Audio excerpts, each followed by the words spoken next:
Ladies and gentlemen of the crypto space. I love that intro. It's kind of like a little hiccup on space. Charlie G loves that. I like it.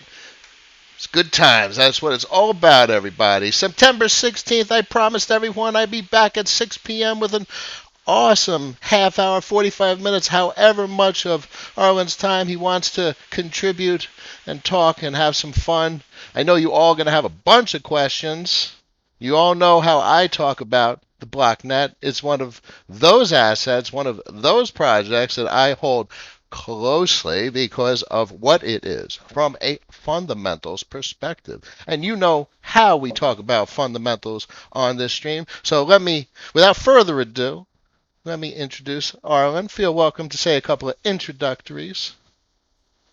Hello, it's an honor to be here. It's also great to meet you on video after a long time. I feel like I'm kind of in the right corner here, where people care about decentralization, and we go back a little further than whatever the latest CZ Binance nonsense is, perhaps, or something else. You go back a little further than that, and it's here. What's most interesting is I'm not the smartest person in the room. There's so many people that are smarter than me, but I know what I'm good at. I am good at seeing connections and the big picture. But interestingly enough, I'm far from like a global macro guy like Raoul Pal and the big brains of the finance world. So I'm not there either. So I don't know what I am, but something that I like to do is speak what I see. So where Mm-hmm. is everyone? The vast majority coming on this stream on Twitter is seeing this DeFi craziness, which is they're basically seeing Ethereum. Um, and Yeah, there's a great chart here. Let me pull up this chart. Let me see if I. they're kind of seeing Ethereum fail to deal with the popularity of DeFi in a way. That's exactly the case. But this is here, Bitcoin dominance chart. I'm going to make a mess of the display, everybody. And let's pull up this chart. This gives some great perspective on time, considering the era, because it's really an era of Blocknet's origins. Come on, screen. Load them up. It's tough doing this stuff live. Yeah, I have. It's put, and I don't have the proper hardware. One day, one day. Let's pull up. I want everyone to see this. Is it the weekly? This is the. No, this is. Oh, I see what it did. Because I have the great suspender. BTC.D. It loaded up a cached chart. So here we go. So check this out, everybody. This is the Bitcoin dominance chart. So we're in 2020. We're dealing with Ethereum craziness, everything that you all have seen. Clearly, the people on the stream. Charlie G's in the house. Always a pleasure. Stoff's in the house. Michael's in the house. Enough time to waste. David's in the house. In the garage. I know what you do. It's good to see you. But we always talk about what's going on and we put it into perspective of my time, a lot of 2016 and 2017, and there was a whole era before that. And we're going to go through three eras real quick. Everyone knows what's going on right now. We got a big DeFi slowdown. There's a lot of risk off going on, and people are starting to figure out that sushi might not be the best place to put park capital. But check this chart out. You see this chart on the right, everyone? This is February 20th, 2017, where Bitcoin was at 96.29% dominance. There was no Ethereum. There was no DeFi. So what was going on? 2017, No, I mean, 15. but this was before. The whole point of the chart, you're absolutely right, was this was before any of the ICO madness. This is before Ethereum Okay. and Bitcoin started losing All its right. dominance. So that this is the start of a massive era right here. This is the 2017 insanity. This was ICO craziness, and then this is where the chart gets interesting. This is now, but now we're going to come over to Blocknet because Blocknet is pre this. It's pre this Bitcoin dominance territory. Blocknet goes back to 2014. There was no ICOs. There was no DeFi. So what was it like back then? What was crypto like? 2014. 2014 was wild. It was when initially there were a whole bunch of basically Bitcoin forks and peer coin forks. Most of them were horrible, just basically organized by pump groups. There were a lot of those. And then at some point, people started um, kind of pre-mining, but like revealing it and advertising it as a kind of a good thing. And I don't know. Then they were these little ICOs. Those people didn't like initially because they sucked so much capital out of the markets. And if you want liquidity, that's not really going to help. But this is an order of magnitude that would make no sense compared to 2017. Everything was tiny and extraordinarily volatile. Yeah, but there were some good projects out there as well, if you looked. A You lot of ima- privacy coins, a lot of terrible privacy coins. It was quite funny. when did Zcoin Um, start? Hmm. Later, Zcoin, right? So could you yeah, it was imagine? later. Could you imagine? Could you imagine seeing? Oh, I don't know if you see me on Zoom. So up on the screen, up on the YouTube stream, I'm showing DeFi Pulse with Yeah, $8.89 locked. Can you imagine seeing that number back in 2014? Oh my God. no, it was crazy. Yeah, no, everything was different. Bitcoin was between like a couple of $100 and under $100. Um, I don't know. It's just stuff was insanely volatile. I mean, if you ask people like Not So Fast on Twitter, he'll tell you how those crazy things used to pump um, Right. and dump, and there were just a lot of those things were just sort of orchestrated. It was a very messy market. There was very little good information, but also there was way less information. So I found it easier back then to find a little bit of good info about some project than it is today to find a little bit of good info. Because now there's like a mountain of mediocre stuff, of like bad information, articles that are completely uninformative. The Google search results are just messed because people work out how to play the SEO and then you just get nonsense and it's difficult to know exactly what to search for or something. Um, yeah, it was interesting. Like I found it a lot easier than to learn about how the protocols worked. It was like some devs and then like noob traders, right? Trading on these terrible interfaces. So the same things happen nowadays. They did it. So they did the same. So what I observed from the top down, my little macro brain has observed that what they did in 2014, 2017, and 2020 is the same game. Um, so what I'm so the picture that I see. So that's the way I do my show. That's the way I talk about things. I see a picture. And what I'm trying to Mm-hmm. do is I'm trying to put words on that picture. So I see this core. I kind of visualize like a bit of a solar system.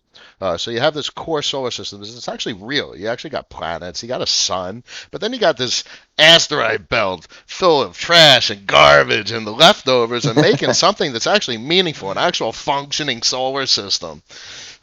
Planets and shit. So that's And it just yeah, so what happened in 2014? All that garbage, all the forks, all the fluff, all the cotton candy that was based on nothing had no, almost assured no longevity, no utility, no purpose, and the same thing happened in 2017 with the ICOs, and they did the same thing. The yeah, pre-mine, they keep 60%, 80% for themselves, and it just everyone ate it up, and they're doing the same thing now. went crazy. They're doing the Yeah, I. it's bull market mentality. I think. Do you know that blog Epsilon Theory? If you're not familiar with it or you don't read it often, I think you'd really like it. This guy Ben Hunt writes it, and he's got this. I think his most famous post makes this great distinction between coyotes and raccoons. It's an interesting distinction. It's not exactly expected, although a lot of it is. So there's this thing about coyotes. He says they're too clever by half, right? Which means a coyote will look at you if you encounter it in your back garden. I live in Cape Town. There are no coyotes here, so I'm just going on his account. Um, and it'll sum you up, measure you up in a matter of like less than a second, and it'll just be like, "I'm not scared of you. Mm. Whatever. I guess you don't threaten me at all." And then you'll get a bit scared and go inside or go get like a broom or something and try to defend yourself. Now, he says those creatures don't play the right game, right? They are very clever, so they can sum you up, but they lose playing that game because they've just scared you, and you will go and like get some kind of animal control people or something, and that coyote will be gone, and it won't be nice for the coyote, unfortunately. Now, in contrast, you get raccoons. You're like, they're already scary. They're freaking irritating. They just make a mess of stuff. And like wherever there's like trash, they'll be around making a bloody mess. And no one really kills them or anything. They're not a threat like that. So they just, whenever there's something they can eat, they just make a nuisance of themselves, and that's basically it. Now they're not clever, not like a coyote is. They're a lot dumber than that. They're just surviving, and they just go for it. And his kind of, or my analogy is that in a bull market, you just see raccoons everywhere. There's just Yep. like some dumpster, and it's great, and they just dumpster diving, and you just get like no end of that nonsense. Meanwhile, you probably get the raccoons, which are probably like super clever devs building stuff and being too clever by half, and therefore getting themselves in trouble with the Fed or something. I don't know. Well, this is the Something like this that. is the week of that's a perfect example of this. Anyone who got in last week, anyone who's just seeing crypto for the first time last week, has been officially hammered. It's been brutal. You're talking 30, 40, Mm-hmm. 50, 60, 70, 80% drawdowns. We've seen this in 2017. We've seen it 28 in 2014. And then you have the OGs. You have Not So Fast. You have Little Moo Lambo. You got Crypto Messiah. These boys are straight up like park rangers in this space. They're picking projects off. They see right through the garbage, but it doesn't matter to them. So that's what I Yeah. find interesting, and that's the way I like to talk on the stream. So I like them. I find them very entertaining. Mm-hmm. Not so Mm-hmm. fast. Just got into like DeFi like 20 minutes ago, and that was quite funny because I'm like, dude, you just got That's in it. pretty It's, funny. it's like it's ending. Don't you? That's hilarious. It's like it's 6 months in. So Yeah, it's a pity. yeah, And he's very sharp anyway. It's good to oh watch what he does. yeah, it was incredibly. No, anyone who's been around and who's seen the progress and the transformations, and as I was saying, what I do on the show is I like to peer through the insanity. Mm-hmm. I like to enjoy the characters and the humor and the irrational exuberance, which was quite lucrative. But I also see, as an engineer, as a programmer, the technology. And it's not just the software. I see the utility from a financial system standpoint, from literally a functional standpoint. Like, bam, Blocknet Mm-hmm. has the capacity to replace Infura. And So, we'll hope so. well, it does. I mean, it does. I mean, I hope it happens. This So, stuff and that's what I would freaking needs to love. happen now. Yeah, and that's so. Here's the distinction. Infura is built into basically Web3, Web3.py, Web3.js, and that's the difference. It's easy, it's free, it's automatic. So there's two things that get people motivated to make a choice to do something.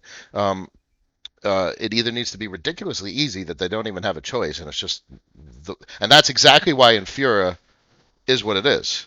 They don't even have to think. It's just built into the SDK. Or there Mm. has to be a damn good reason. And I think that at some point, it's a centralized infrastructure. If there's a systemic issue, that's a damn good reason.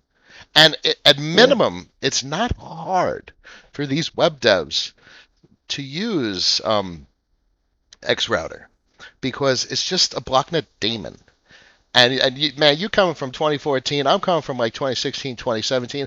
I remember 2016, 2017 building daemons and spinning up masternodes and spinning up masternodes like 2 masternodes a day. It is so not hard to build a daemon. You build a That daemon, simple stuff. you throw it on your web server. And there you There's go. your Yeah. inferior. That's it. Yeah, it's really not complicated. I've been spending the whole week digging into mostly some Go stuff. So we've got an X router library in Go and C++ right now, and I'm doing something with the Go library, and it's such fun. It's amazing to just be able to kind of call up the resources of the whole kind of Blocknet network and get chain state in a decentralized way, just with a couple of API calls. It's ridiculous because like it's not new for me, but it's it's such a weird feeling. It's just so exciting to know what it's doing. Right? This is Infura, but for basically all the blockchains, not just Ethereum and a couple of others, and it's decentralized.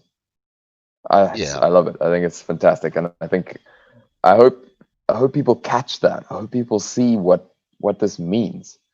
I mean, in 2014, we thought, well, damn it, there are all these blockchains out there, and they've all, well, not all of them, most of them have got used to this tech, but some of them are amazing, but they don't speak to each other, and that's just a wasted opportunity. I mean, for heaven's sake, it's like there's no internet and there's just a bunch of separate LANs, and you could have like a server full of great movies on some other LAN, and you'll never get those movies. You will not watch them because you're sitting over here on your other LAN, and that's silly. You just need the internet. So that was our original vision, and running this thing this week, just kind of basically testing out a bunch of API calls. It's just super exciting. I love it. I'm kind of on a high. Well, it's the fact that it's not based on the tech that has come out of this DeFi space over probably the last 3 years. 'Cause we have some DeFi that started probably in late 2017. Means so Hmm. much. This is what I see. I see what has occurred to be like a supernova explosion. So basically, you got this DeFi. DeFi, and it's compressing and it's compressing, and bam, all the garbage goes away. There's your explosion, and then bye bye cream, bye bye sushi. At some point, you're gonna be left with that big spinny with a neutron star that it's filled with the good stuff, and that's basically your AMMs, your lending and borrowing protocols, Mm. stuff like interoperability solutions like a decentralized custodian, at least what Ren wants to do. And they want to be decentralized. That's their goal. That's their intentions. And I don't believe them. I'm in it for the good Ren. reasons. Yeah, yeah, yeah. Yeah, but, Closed but they, source. yeah, but that's the thing. And this is what I I know want. it's temporary. I know they're planning on. Yes, yes. So this is where Jared comes in. Jared's philosophy with if it's Hmm. not decentralized, it's not decentralized. But Yeah. it's not as easy as what Ethereum just gave people, and that's what they gave them with the Python and the JavaScript Web3 libraries, and it was just Mm. spoon fed the people. So the point being, I think that this all I see it as a test net. I see this is all just proving grounds because we have basically a fraction of a fraction of a fraction of global finances and almost none of Mm. global business. So Yeah. what I like to think is, could you imagine a company wanting to consume any of this tech, be it Digibyte for like record storage, asset management? They're going to come in, spend $1 billion, rewrite all the wallets. They're going to set up a heck of a mining operation to secure the network, and it's going to basically render the last 6 years of the project a test net. And that's kind of the same thing for Blocknet that I Mm. potentially see. Aside from, we all would love for Blocknet to go through a DeFi moment. I think that I would love it. We all would love that. I think that what the DeFi movement showed is that it's possible. And there's many different ways to do it. There's a bunch of different ways. You never have just one way. And when you have multiple ways that you could do some fancy shit, then you have choices and options. And that's what companies like. Yeah. I think DeFi was kind of going to happen one way or another. The composability, the money Lego stuff is just, it's just simpler than trying to write all kinds of weird other contracts. If you're all just trying to do financial things, then it's simpler to get them working together. And Ethereum had that basic MO from the beginning. I guess for me, I mean, I'm excited about DeFi. I think there's some really good stuff amidst all the craziness. But I think it's also that for the first whole era of Ethereum, it was just build, build, build. Like, we need to make real applications that have traction in the market. And by that, we don't just mean like people speculating on altcoins. We mean like real world usage, right? So it was just build, build, build. And it wasn't about the slow, difficult approach of working out how to decentralize things, because it's difficult. There are always so many little facets that you need to approach and then really think through and then come up with a novel solution to it. And often there are real drawbacks. I mean, I don't know if you got into Augur. The Augur version 2 is launched very recently, and Augur version 1 was crazy toil for those people, and they're very sharp. It was the newest, just such a new ecosystem, and the Solidity just didn't do stuff. The tooling was like non-existent, and amazing work, and they did it the proper way, and it took them like 2-3 years or something to just launch like an MVP. And I think, in contrast, what we've seen is Infura and the stuff on top of that, Web3, Ethers.js, the rest of it, and now DeFi is exploding, and that's okay. But we're getting to it, the inevitable hangover where stuff breaks because they're not just because DeFi contracts maybe aren't audited, but rather that centralized stuff tends to go wrong horribly and expensively at some point. And I guess after that, people will, not after that, it doesn't have to be one event, but people will more or less sooner or later start decentralizing things properly. Otherwise, there is no point in using Ethereum. You can just do it better elsewhere, right? That's what I would love to see. I'd love to see, in my mind, I see you could do everything on Ethereum, but that would be awkward because now you're centralizing all your functionality into a single platform. So what I always love to say, where is a perfect place for Blocknet? You do all your DeFi interactions, your money Legos, you 3 or 4 different contracts for 4 or 5 different companies, moving around whatever, financials, records, health records, property records, whatever. Mm-hmm. Why are you going to store that information on Ethereum? Why won't you offload it to a UTXO blockchain that has immutability, geographically diverse decentralization, where you got nodes spread around the entire world. So now you have redundancies in case of natural disasters. So it's just incredible compared to like centralized data storage facilities. But you're not going to necessarily. So what's the bridge? How is a website, a D app, going to interact with these UTXO chains? Bam! From your Web3 callback, Blocknet. there's your there's your Go calls. There's your whatever SDK of choice, of whatever poison of choice for the web dev. That's how you interact with any UTXO chain you could possibly want to. You want to run it through something on Zcoin for privacy, or you can imagine the sky's the limit. How many UTXO chains are running through XRouter at this point? A lot. Over 100. Right? I don't have the exact number. It's a lot. It's a whole lot of chains. I know nothing about most of them, I'm afraid. No, I don't either. I myself run probably about a dozen. I got 8 to 12. Got to run a service node. A respectable number. Yeah. But all of them, that's really something. I mean, I think we're getting there. It's I don't know if your viewers are familiar with the API ecosystem, but like Web 2 came around, and I guess AWS came around, where they just platformed everything at risk of losing their jobs if they didn't. That's Right. what happened. Uh, you'll get fired if you don't make a freaking platform out of this thing you built across the board, right? Um, but it wasn't just Amazon. People picked up on this pattern, and now you just have this enormous ecosystem across the internet of APIs. Some of them you pay for, some of them are free, some of them are under maintained, some of them are very professionally done. But if you want a service, chances are there's like 15 of them that are good, right, for what you need. And so if you're building an app or like a website, a web app, something like that, you can get like a different service to do your out of band user verification, some kind of text message thing. You can sign up to AWS for like almost everything actually, but any specific thing if you want it. You can like it's just you'll plug into like 8 different APIs in order to build your thing, and that means what you're building isn't the hard work of like any specific service, because someone else has done that work and just put an API up, and then you just hit the API and you're good.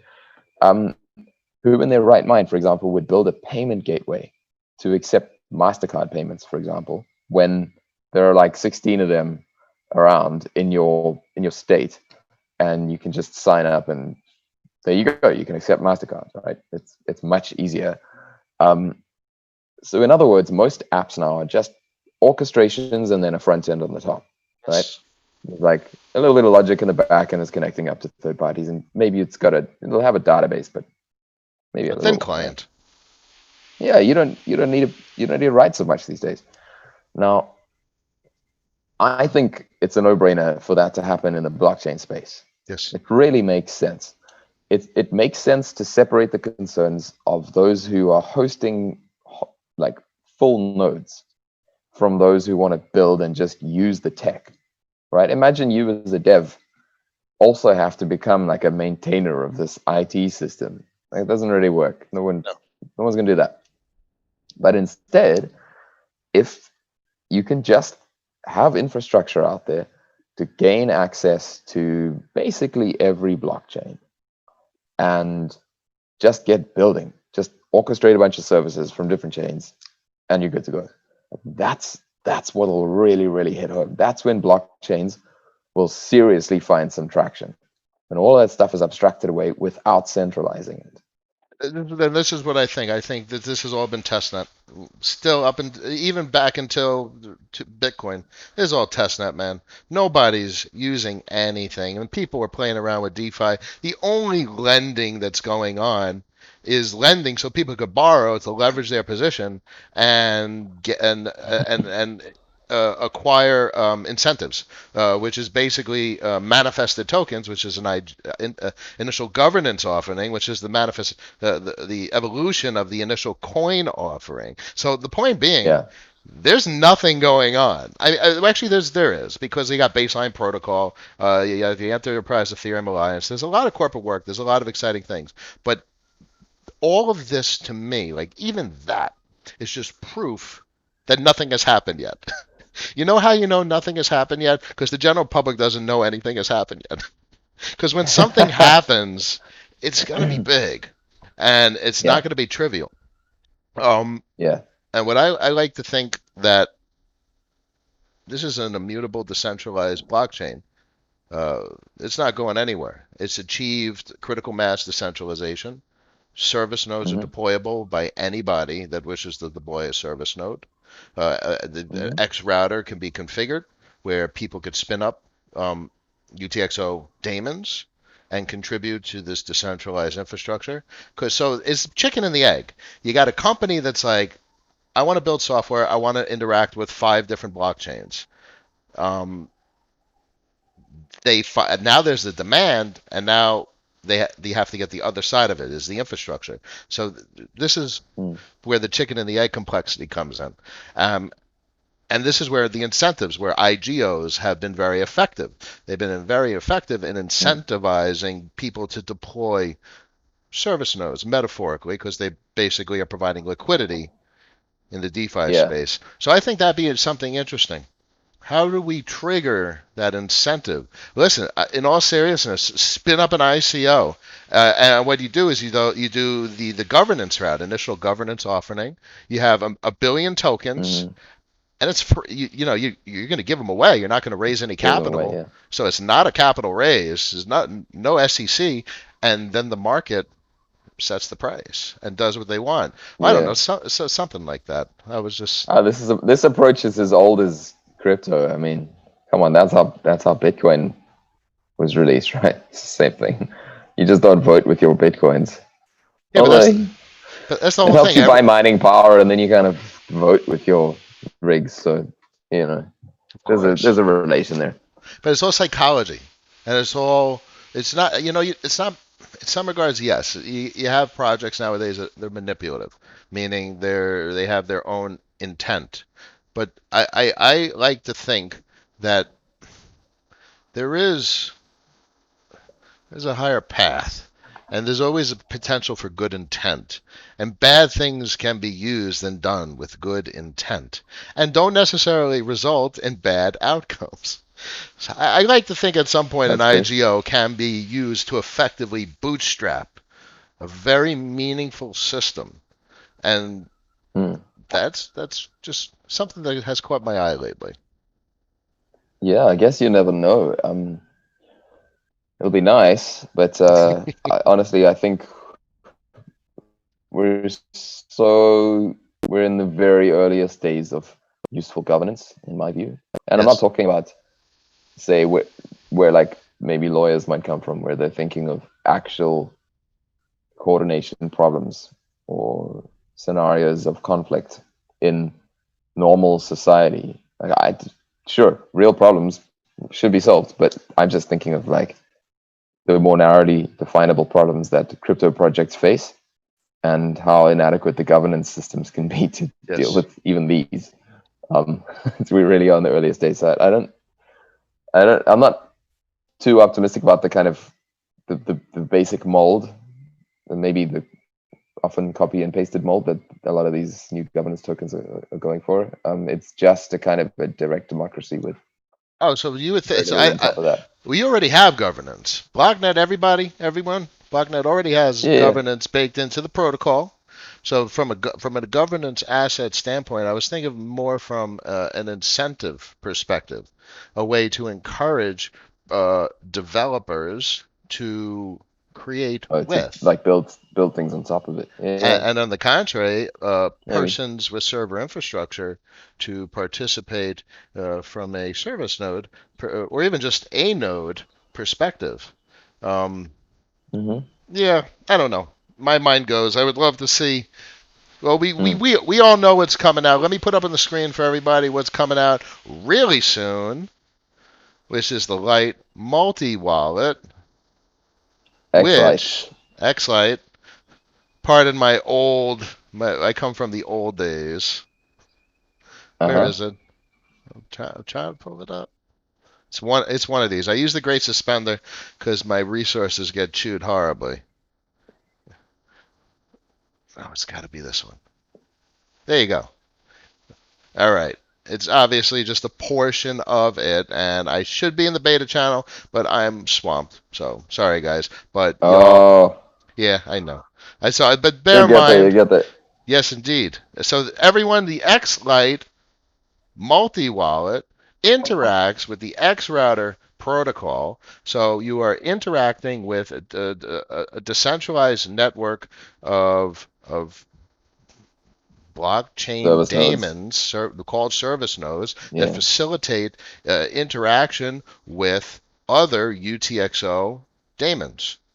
How about them apples? So you're basically going through fancy UTXO technology, and you do not need this wallet does not have the blockchains.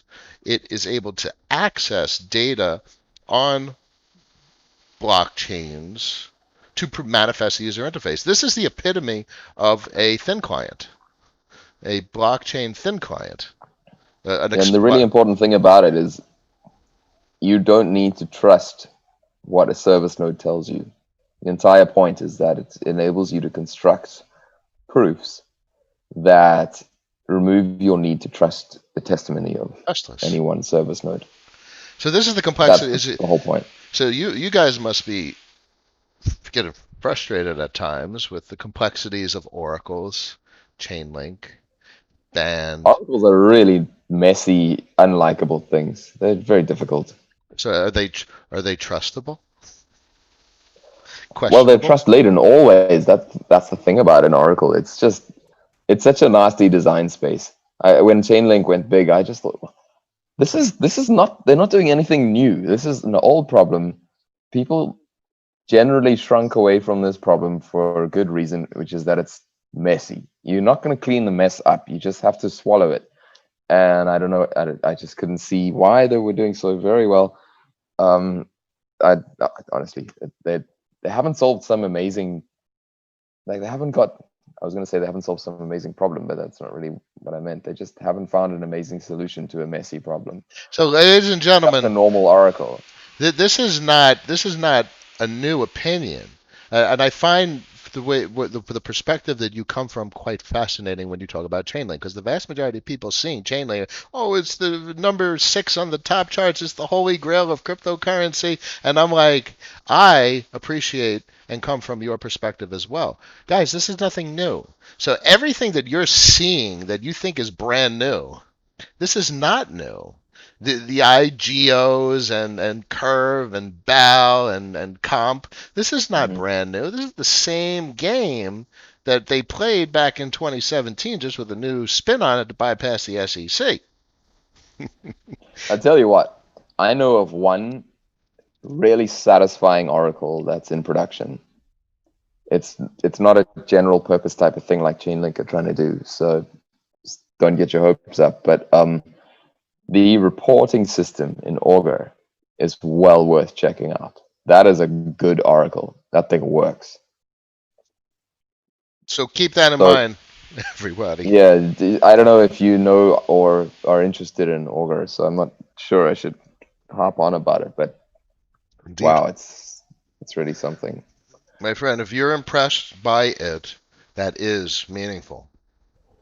Have no doubt. Fair enough. Guys, bear in mind that uh, X Cloud services that service nodes provide, that daemons can interact with, is a decentralized source of API information, so to speak, because you can implement any API in an xCloud interface and surface that to the xCloud network. So that is a bit, it has a rhyme with the Oracle concept. Is that not the case? Well said. It does rhyme, but it isn't an oracle. Um, I mean, put it this way: nobody talks about the SPV proofs in the original Bitcoin white paper as being an oracle system. They speak about it being a proof system. So I guess the whole point of an SPV proof is it allows you to construct a proof with kind of arbitrary strength. You can just query more peers if you're still not sure about whether you have the right block header list or whatever else you're trying to find. An Oracle, you kind of can't really do that. Do I need to get into Chainlink right now? I don't know. I don't No, feel like we don't need to get because into it. But it's just I it's messier. It's generally about off-chain data, so you can't. It's not like say the Bitcoin blockchain where like if you've got the longest chain rule, then it's quite easy to know if you're on the longest chain. And once you get a valid block header in a line that is, a longer chain, and in other words, a more difficult to hash, so, but what I like to think then about, I don't want you to head down the you're on road the of chain longest link. chain. That's a proof. But if someone's trying to give you an oracle call for like the price of the US dollar or something, there's nothing intrinsic to the data that's going to help you tell the difference. So it's a lot messier. And then there's other irritating things that can get in the middle. Maybe you're calling a centralized API to get your US dollar price, and well, it's firstly centralized, what are you going to do? What if someone, behind that server is messing with you? Then there are all the issues with potential collusion attacks, because there is Yes. a reward to the nodes who are supposedly telling the truth, but it's not patently obvious when they might be being bribed, because you can bribe them out of band, or they can just collude to lie, because if they get tricked into lying, they might want to keep lying, otherwise they don't get the reward. There's all sorts of, like, it just keeps going like this. You can just dig into the stuff, and it just gets messier, and it's horrible. And that's not It's what about you trust. get with. How do you prove Yeah, yeah, something yeah. And is the point actually was to remove correct? trust. Yeah, But it's that's not. just. You see, that's the thing, and I think the reason it's so hard to prove something is trustworthy is because you can't. I find humanity works in thresholds. Mm, And likelihoods. All you could do is prove that information is either less likely or more likely to be correct. And there are odds associated with it. And then you have a hmm risk. Because if it's the odds are that the information is correct, there is a risk that it's not correct. So you get into these edge cases. So you probably yeah, foresee like 5, 10 years down the road, you literally have insurance contracts written for big companies where in case something is not truthful, something does not play out yeah. as expected, and that's where some of these really interesting emergences from the DeFi space have started to show that we're going to need systems to account for these uncertainties. But ladies and gentlemen, Mm. xCloud is decentralized API interactivity. But as you mentioned, Arlyn, the same problem exists: the trustworthiness and the validation of the data, which is the same exact problem Chainlink has. People go around like Chainlink is the holy grail of functional changing everything, but it has the same problems and the same complexities, and there's not necessarily novel solutions. Yeah, no, I think. I guess if we just stick to the difference between an SPV proof and an oracle, it's a good way to clarify the difference. There's a reason I don't like to speak about what we're doing as using the terminology of the oracle space. It just doesn't really apply properly. It implies problems that don't arise. And really, we want to provide people with truthful data. So bear in mind Um, now you got to remember you're talking from the general public perspective. mhm. The trustworthiness is in question. So, the, uh, but when it's Oh, like with people don't understand the system from the inside. so from the I mean, inside, they like just if you're kind in a of. corporation and if you're in a corporation that's using this network, Hmm. they know they could trust particular nodes. So when you interact with a blockchain daemon, you could ask for particular nodes, I believe, if I recall. Yeah, you can. Yeah, you can do that if you want to trust. No, no, that's it's an entirely correct pattern if it's in your interest to do that. But my kind of native approach, just because of how I got into crypto, is we don't want to sell. Or we can for people like that, but in general, I don't want to sell the argument that you can trust our nodes, that our nodes are more trustworthy than some other bunch of nodes or something. That's not the point. The point is you don't have to trust our nodes. There's literally nothing kind of that makes you have to. That's the point. Trustless. Like, yeah, you don't want to trust our nodes. Why would you want to do that? The whole system is designed so you don't have to. So just don't. It's fine. It's much better not to. I guess in some cases there are reasons to want to pick a small number of trustworthy nodes. Um, Maybe your use case is just involves Ethereum right now, and there's like a ton of gas. And also maybe the use case involves needing to query many nodes, or one or two you trust. I can imagine under the current way Ethereum works that there could be use cases for this. But generally speaking, seriously, Don't make a whitelist.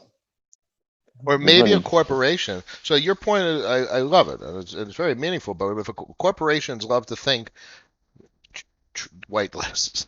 So let's say a corporation wants to use this public blockchain and have their Hmm. 100 nodes spread around the planet. So they have their own Hmm. internal, geographically dispersed, which is, produces meaningful solutions to downtime related to weather events and geographical instability, political instability. Yeah, you have 100 nodes spread around the world. The odds are you're going to have API uptime. So it minimizes Yeah. risk. And they have their own, they're utilizing this public network with their trusted subset of nodes. So it's kind of the best of both worlds. They're participating in this public network with their private infrastructure, and that Hmm. this is really what I like to think about. I like to think about how the public sector, the private sector, and everything is going to meld together in the coming years. You know damn well some Okay. company's going to come along and throw some money at something.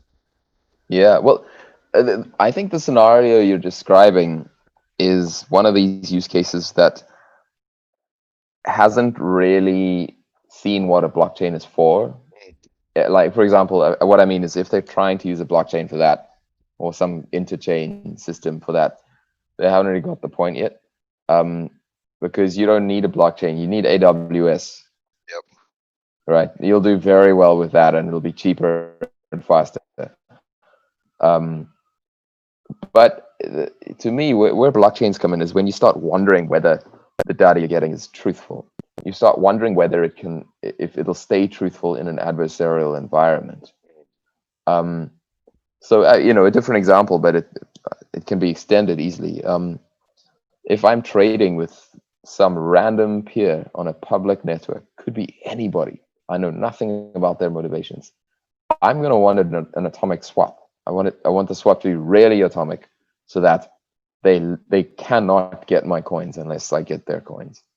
Um, so this is about, again, it's about trustlessness. It's about really needing what I get to be a truthful thing. I need not to have to worry about the possibility of some other outcome, right? It needs to be kind of inherently faithful to its use case, and that's where blockchains are useful. So I mean, if maybe as you described, you got some kind of distributed weather reporting system, say, and maybe there's maybe they're malicious nodes. Maybe that weather system gets a little bit like the internet has become, where it's actually a very adversarial place. And if people are going to hack something, well, if something's hackable, they'll hack it. If something is breakable, then maybe someone sooner or later is going to come on and break it just because they can. Well, then you might want to start wondering about the truthfulness of the data coming in from like a billion sensors around the world, and then you're going to need some kind of SPV proof or something. You're going to need to figure out how to log that data to a chain where the nodes on the chain reach consensus about the truthfulness of the data. And this is not like a super novel use case or anything. That's just what blockchains do. Obviously, the novel part is getting the data onto the chain and like what the protocol does to filter things and stuff. But Let's go through this train of yeah, thought. So there's obviously an inherent conflict between the corporate, the company, and the concept of trustlessness. Um, yeah, but that's just like dinosaurs versus like mammals or something. Okay, that was a bit arrogant. I apologize.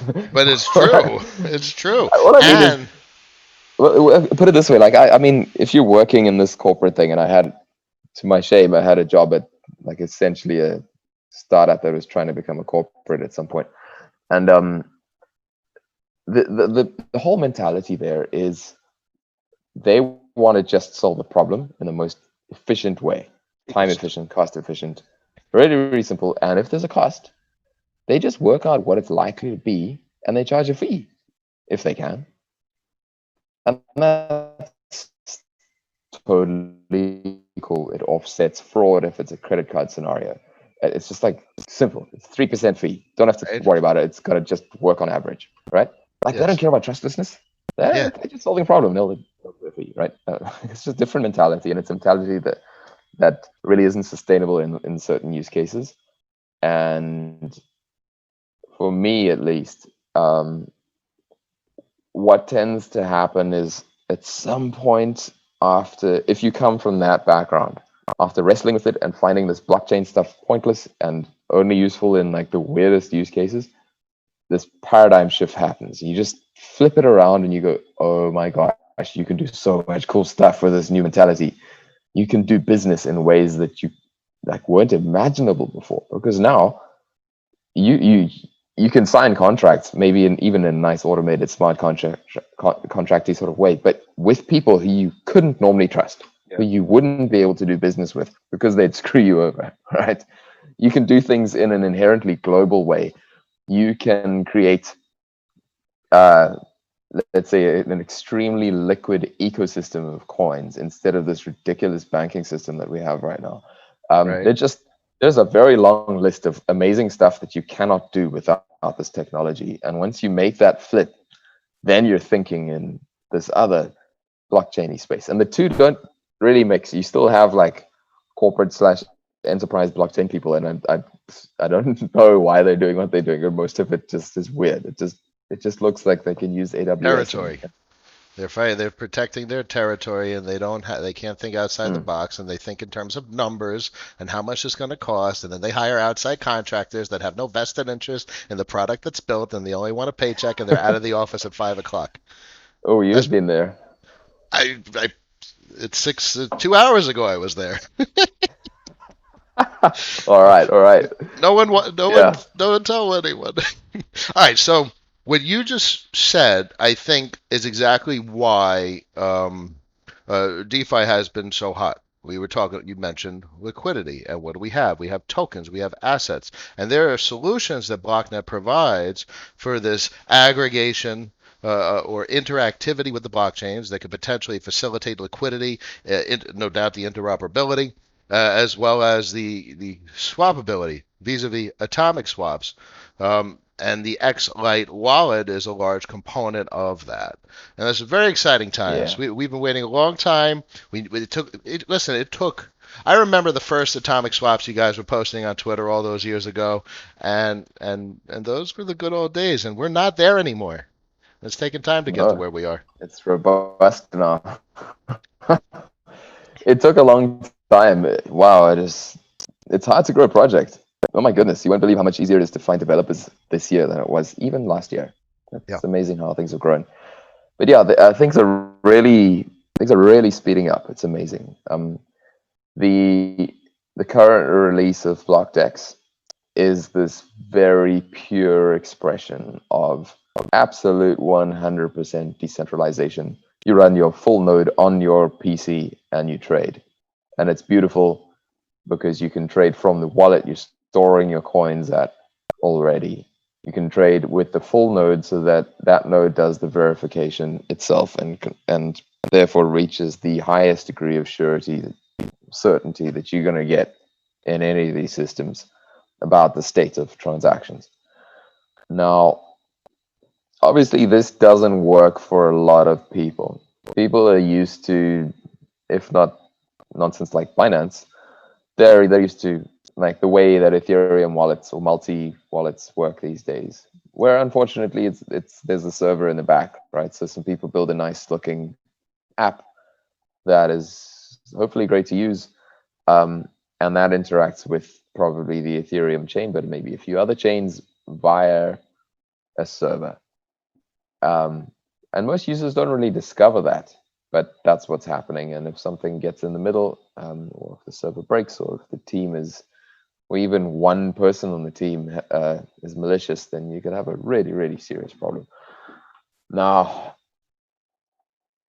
we obviously could not possibly go that route.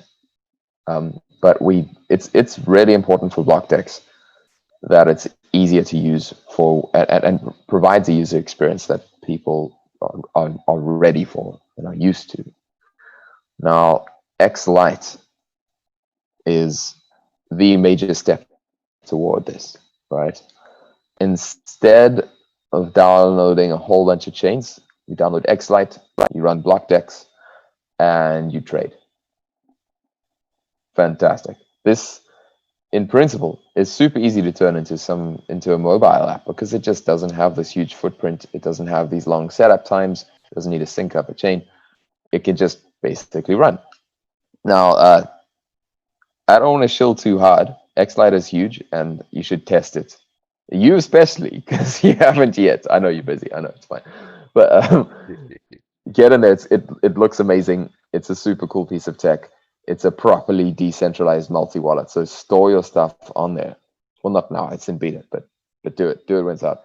Um, However, there are going to be some other steps before you literally download and install one thing and you can trade and do everything else, right? Because right now you need to run Blockdex, which is a trading application, and you need to run Xlite, which is your wallet, and they speak to each other. In addition, for the current release, you need to download and run the Blocknet wallet, right? Because there's a component in there called Xbridge. Xbridge is this kind of trading engine. It runs the order system and the atomic swap sequence and all of that. Now, obviously, it makes sense for users to run less stuff, right? So it would make life a lot easier if in future iterations we took Xbridge, ported it into either Blockdex or the Light wallet. It would be the Light wallet, but yeah, never mind what I said. The Light wallet. And that would mean people don't need to run the Blocknet wallet. It's got the Light wallet. Xlite will have X router and it'll have Xbridge in it, and that's only two things you got to run. Then, of course, after that, we could incorporate Blockdex into Xlite or vice versa or whatever. And then you just run one thing and it's extraordinarily easy and we solve all the problems. So that, at least from me, is kind of a rough sketch of where the user demand is and where I think we can expect this thing to go. So while it's significant, it's not the end of the road. In fact, from one perspective, it's kind of the beginning of massively increased accessibility and therefore the chance for the use of Blockdex to really start to scale. We're still actually in the early stages of what I hope is a huge adoption curve. I would like to think that from a technological perspective, we'll see organic growth. It's inevitable that the technology will be consumed. But what I would love to see it. Everyone would love to see it sooner rather than later. It just works, and this is a natural path for UTXO chains to head from a trustlessness perspective, from a permissionless perspective, from basically interoperability perspective. This is a necessary evolution of this entire space. Probably we could wrap things up in a couple minutes. I was thinking about where you guys want to head and how exciting it is for me getting that everything into that one package is really the holy grail of a deliverable, of an offering for people to consume, and then all you need is the craziness, the irrational exuberance that people have been able to tap into psychologically with the DeFi and to bootstrap liquidity vis-a-vis incentives. There's at some point, I would like to think a private company would come in and be like, I'm going to spin up 1,000 service nodes, drop, $100 million worth of liquidity and bootstrap the crap out of a completely decentralized exchange where I have basically minimal hardware, minimal software requirements, minimal DevOps requirements, and I'm operating an entire exchange. I mean, so that's that's not fundamentally out of a lot of people's ballpark. That level of money and skill is really not a whole lot, actually. Well, I think where I'm at right now is and I'm not just speaking for myself, but it's a big decentralized project. There are people doing all kinds of stuff.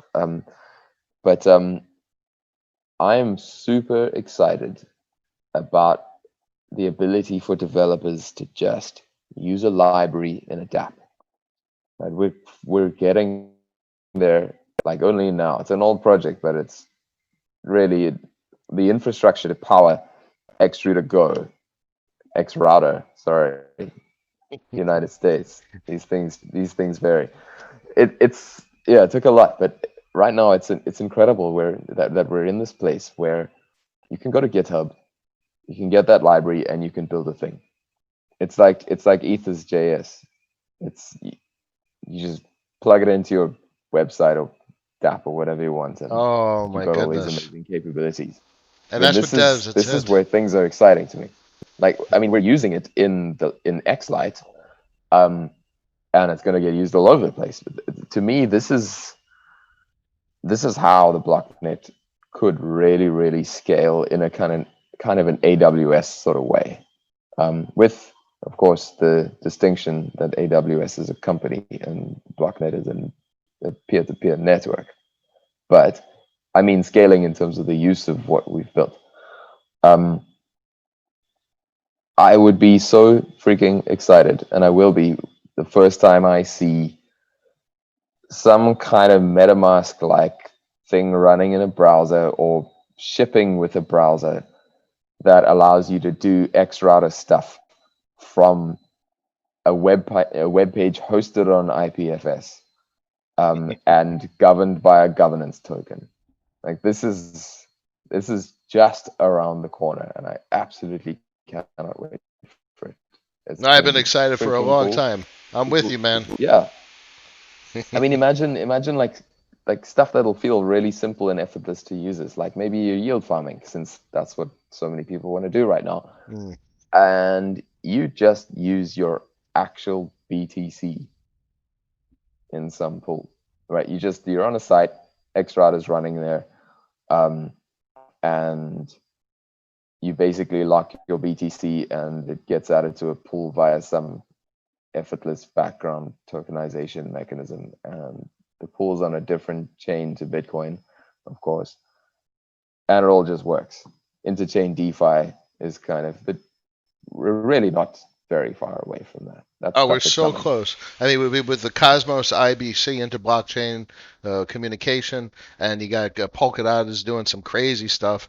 So you got interoperability within the ecosystem, and and and Yeah. and you have these bridges. So they have these centralized smart Sure, there is a contract. topic. It's a pity we're running out of time, because that Yep. is that is my gosh. This is one of these like soapbox things for me, and Right. I The won't get on my bridges, soapbox. the custody. Yeah, well, I think bridges are mostly stupid. I'm Yes. not saying they don't have use cases. They do, and they will be used, and that's great. However, there's a different way to do them, and Wow. in my opinion, for most users, it's better. Um, I'll just I'll briefly and in a non soapboxy way describe some complications about a bridge. Um, First off, let's say there's an event on a blockchain, Bitcoin. Someone sends a transaction. Um, the chain, well, the network reaches consensus about that transaction. Um, Now, if you have a bridge, let's say you want to tokenize that, tokenize Bitcoin on Ethereum. Well, then you have a separate set of validators on the bridge, right? And they need to all come to agreement at MPC, multi-party computation, about the Bitcoin thing when there's already consensus on the Bitcoin chain. So now you've got this whole extra, quite complex coordination system going on in your bridge. Now, there's a whole different bunch of security assumptions there. Maybe it's safe, maybe it's not, but it's complicated. It's hard to analyze. You probably need a governance token as well, so that you can incentivize the people participating to kind of do a thing. Which Then is you've what's got this happening. interesting economic situation coming out where, well, maybe this type of labor is just not very profitable, and you'd be better off freaking yield farming or something. So how do you attract people to your bridge, and how do you ensure kind of a reliably large set of participants? um, oh, and I forgot one of the most important things: collateral. This stuff generally has to be over collateralized, otherwise you don't have the right incentives in place. Therefore, you're sucking up a huge bunch of money that could be used efficiently in it if you use a different pattern. So I'm just like, wow, that's a lot. That's huge. That's such a complicated security, money heavy thing. I don't like it. I want to avoid that as often as possible. And if there's a use case for it, brilliant. And there is. But But this is my where gosh, like if I can possibly avoid that, I will, because that's just a freaking huge headache. And it's going to take like 3 years to build every single bridge. And that's a lot. In contrast, Xrouter is a really, really cool way of doing this. What not on its own, of course, because you got to like write some scripts on Bitcoin and you got to do some contracts on Ethereum and there's lots of other work, but it's way, way simpler than a bridge.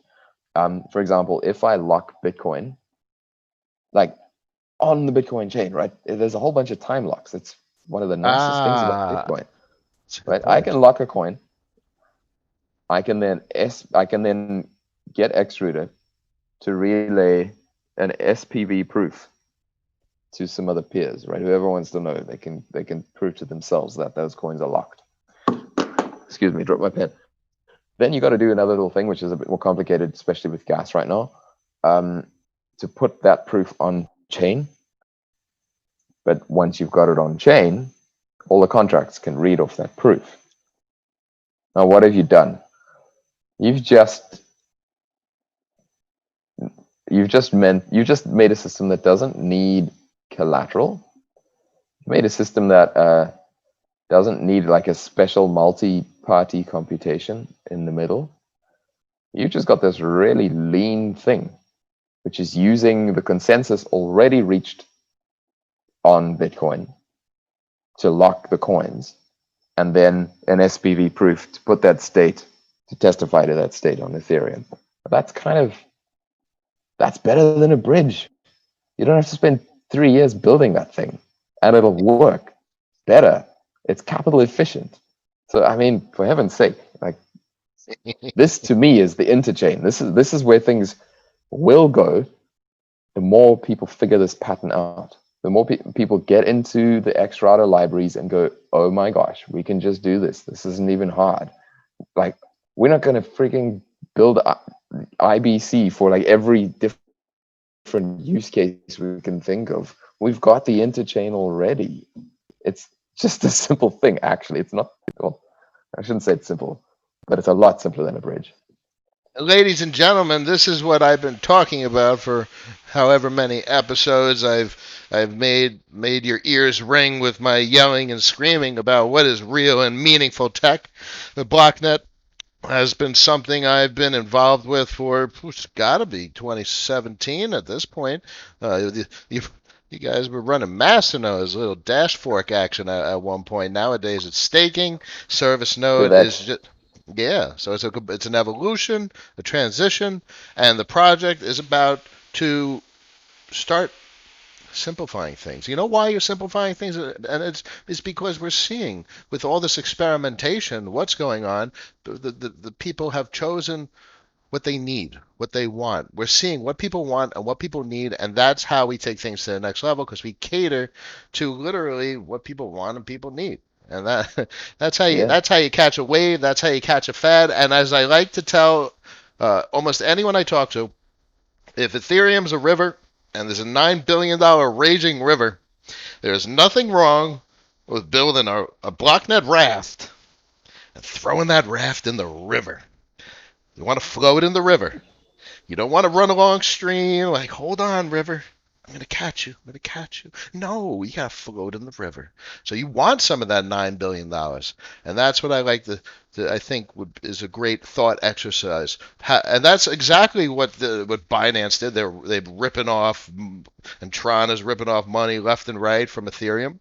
And Sushi ripped off Uniswap.